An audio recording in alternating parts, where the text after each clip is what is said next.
दृष्टि आईएएस के audio article programme में आपका स्वागत है। आज का हमारा आर्टिकल प्राचीन इतिहास के महत्वपूर्ण भाग उत्तर वैदिक काल से संबंधित है। यूपीएससी की प्रारंभिक और मुख्य दोनों परीक्षाओं में इस भाग से प्रश्न पूछे जाते रहे हैं। यह आर्टिकल आपके उत्तर लेखन की गुणवत्ता बढ़ाने में सहायता करेगा। यह ऑडियो आर्टिकल सामान्य अध्ययन प्रश्न पत्र 1 के प्राचीन इतिहास खंड से जुड़ा है। तो आइए आर्टिकल की शुरुआत करते हैं। कल्पना कीजिए कि आप गंगा यमुना के किनारे उस धरती पर खड़े हैं जहां वैदिक ऋचाओं की स्वर गूंज आज भी हवा में गूंजती है। चारों ओर हरे भरे खेत लहरा रहे हैं और लोहे की चमकती कुल्हाड़ियां जंगलों को साफ कर रही हैं। इन दृश्यों के बीच दूर हिमालय की गोद से उतरती नदियां जीवन का संगीत बिखेर रही हैं। यह न केवल प्रकृति का सौंदर्य है बल्कि उस सभ्यता का भी प्रतीक है जो धीरे धीरे पशुपालक जीवन से कृषि प्रधान और व्यवस्थित समाज की ओर बढ़ रही थी। उत्तर वैदिक काल, जिसे इतिहासकार लौह युग की शुरुआत मानते हैं, भारत की सभ्यता के उन मूलभूत रूपों की नींव रखता है। ये रूप आगे चलकर महाभारत, उपनिषदों और शास्त्रीय भारत की संरचना के आधार बने। यह काल केवल भौगोलिक विस्तार का नहीं बल्कि सामाजिक संरचनाओं, राजनीतिक शक्तियों और धार्मिक विचारधाराओं में परिवर्तनों का भी साक्षी था। जैसे नदी बहते हुए नई घाटियां बनाती है और अपनी धारा का मार्ग बदलती है, वैसे ही उत्तर वैदिक काल ने प्राचीन भारत को नया आकार दिया। इसी प्रवाह में हम इस काल के ऐतिहासिक विकास को समझने की यात्रा आरंभ करते हैं। आइए सबसे पहले जानते हैं उत्तर वैदिक काल का ऐतिहासिक विकास। उत्तर वैदिक काल लगभग 1000 ईसा पूर्व से 600 ईसा पूर्व तक फैला था और यह ऋग्वैदिक युग के पश्चात का महत्वपूर्ण काल था।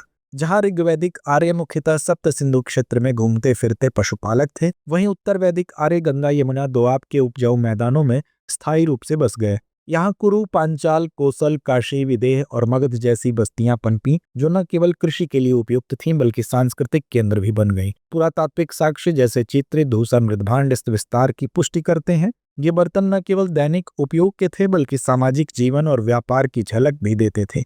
साहित्यिक दृष्टि से उत्तर वैदिक काल वैदिक साहित्य का स्वर्णिम अध्याय था। सामवेद ने ऋग्वेद के मंत्रों को संगीतात्मक रूप प्रदान किया, जिसे अनुष्ठानों में पुरोहित गाते थे। यजुर्वेद ने यज्ञ विधियों का विस्तृत विवरण दिया, जो अग्भर्य पुरोहित के मार्गदर्शक बने। अथर्ववेद ने जादू, टोना, चिकित्सा और दैनिक जीवन से जुड़े मंत्रों का संग्रह किया। ब्राह्मण ग्रंथों ने अनुष्ठानों की व्याख्या की। आरण्यक ने तपस्या के रहस्यों को उजागर किया और उपनिषदों ने दार्शनिक गहराई प्रदान की। इस प्रकार साहित्य और पुरातात्विक साक्ष्य मिलकर उस समय की समृद्ध संस्कृति और सामाजिक विकास को दर्शाते हैं।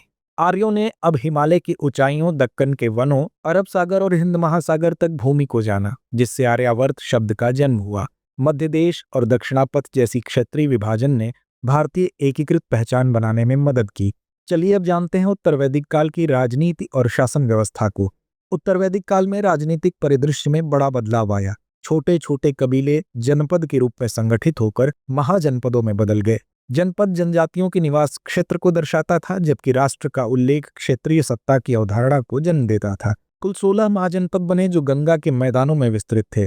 प्रमुख महाजनपद थे कोसल की श्रावस्ती, विदेह की मिथिला, कुरु का इंद्रप्रस्थ, पांचाल का ही क्षत्र, मगध का राजगृह, काशी की वाराणसी, औरंग का चंपा। ये राज्य केवल सैन्य केंद्र नहीं थे बल्कि आर्थिक और सांस्कृतिक केंद्र बने। राजा की उपाधियां क्षेत्रीय विविधता को दर्शाती थीं। पूर्व में सम्राट, उत्तर में विराट, दक्षिण में भोज और मध्य में वाजपति प्रचलित थे। कर प्रणाली बलि, भग और सीमा शुल्क शासन को मजबूत करती थीं। सभा और समिति अब कुलीनों और ब्राह्मणों की सलाहकार संस्थाएं बन गईं। महिलाओं का प्रवेश इन संस्थाओं में बंद हो गया।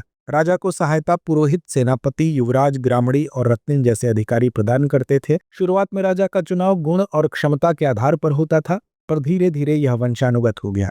आइए अब देखते हैं उत्तर वैदिक काल की सामाजिक विशेषताओं को। सामाजिक जीवन भी अधिक जटिल और पदानुक्रमित हो गया। संयुक्त पितृसत्तात्मक परिवार समाज की मूल इकाई बन गया। परिवार का मुखिया गृहपति संपत्ति और निर्णय का प्रमुख था।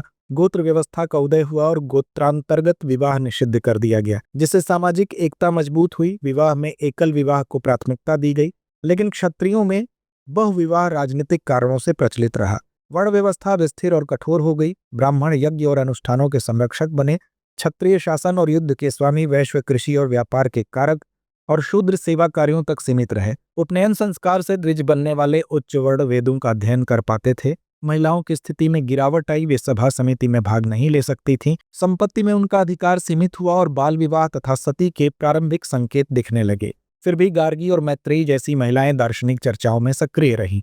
आइए अब जानते हैं उत्तर वैदिक काल की अर्थव्यवस्था और भौतिक जीवन को। अर्थव्यवस्था कृषि प्रधान बनी, जो राजनीतिक स्थिरता का आधार थी। लोहे के औजारों, कुल्हाड़ी, हल, कुदाल ने कृषि दक्षता बढ़ाई। मुख्य फसलें चावल, जौ, गेहूं, बाजरा, मसूर, दालें और गन्ना थी।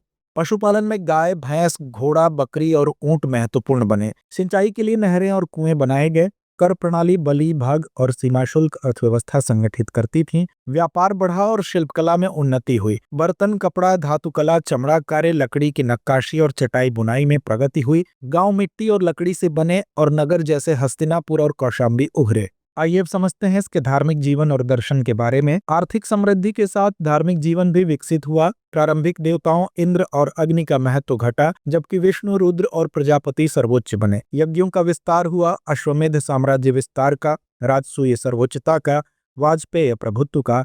ब्राह्मणों ने कर्मकांडों का नियंत्रण कर लिया। पशु बलि आम हो गई। उपनिषदों ने कर्मकांड की आलोचना की और ब्रह्म, आत्मा तथा पुनर्जन्म के विचार स्थापित किए। यह काल हिंदू दर्शन की नींव बना। आइए समझते हैं इस काल की शिक्षा, कला और शिल्प को। शिक्षा वैदिक परंपरा पर आधारित थी। गुरुकुल और आश्रम शिक्षा केंद्र बने। आश्रम व्यवस्था, ब्रह्मचर्य, गृहस्थ, वानप्रस्थ और संन्यास का पालन किया गया। कला और शिल्प में प्रगति हुई। तांबा और लोहा, कपड़ा बुनाई, बर्तन निर्माण, बढ़ईगिरी, चमड़ा कार्य, चटाई बुनाई, ये शिल्प स्थायी बस्तियों और व्यापार को मजबूत करते थे। चलिए अब समझते हैं उत्तर वैदिक सभ्यता के अंत को। पुरोहित वर्ग के वर्चस्व और यज्ञों की जटिलता के विरुद्ध उपनिषदों और दार्शनिक आंदोलनों ने प्रतिक्रिया व्यक्त की। क्षत्रिय ब्राह्मण संघर्ष हुआ, लेकिन दोनों ने निम्न वर्णों पर प्रभुत्व बनाए रखा। इस प्रतिक्रिया ने बौद्ध धर्म, जैन धर्म और अन्य नास्तिक संप्रदायों का उदय किया। उत्तर वैदिक काल ने शास्त्रीय भारत की सामाजिक, धार्मिक, राजनीतिक और आर्थिक नींव रखी।